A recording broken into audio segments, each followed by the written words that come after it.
Our mutual defense treaty is ironclad. President Joe Biden announced an agreement with South Korea on Wednesday that will give the key U.S. ally for the first time a bigger role in nuclear weapons planning over any conflict with North Korea.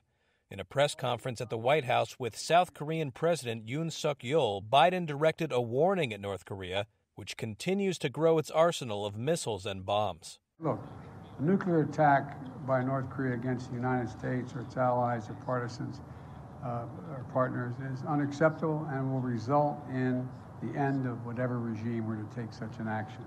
The announcement includes a renewed pledge by South Korea not to pursue a nuclear weapons program of its own.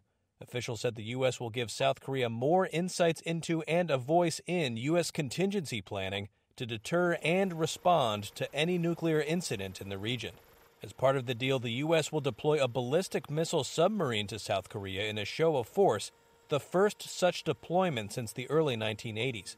But Biden made it clear no U.S. nuclear weapons would be stationed on South Korean territory. I have absolute authority as Commander-in-Chief and the sole authority to use a nuclear weapon, but what the declaration means is that we're going to make every effort to consult with our allies when it's appropriate, if any action is so called for. The summit in Washington also comes just weeks after the leak of dozens of confidential U.S. documents, one of which gave details of internal discussions among senior South Korean officials about U.S. pressure on Seoul to supply weapons to Ukraine and its policy of not doing so. Did the recent leaks revealing that the U.S. was spying on South Korea come up at all in your discussions? With regard to that, we are communicating between our two countries and we are sharing necessary information. I believe that investigation is underway in the United States. So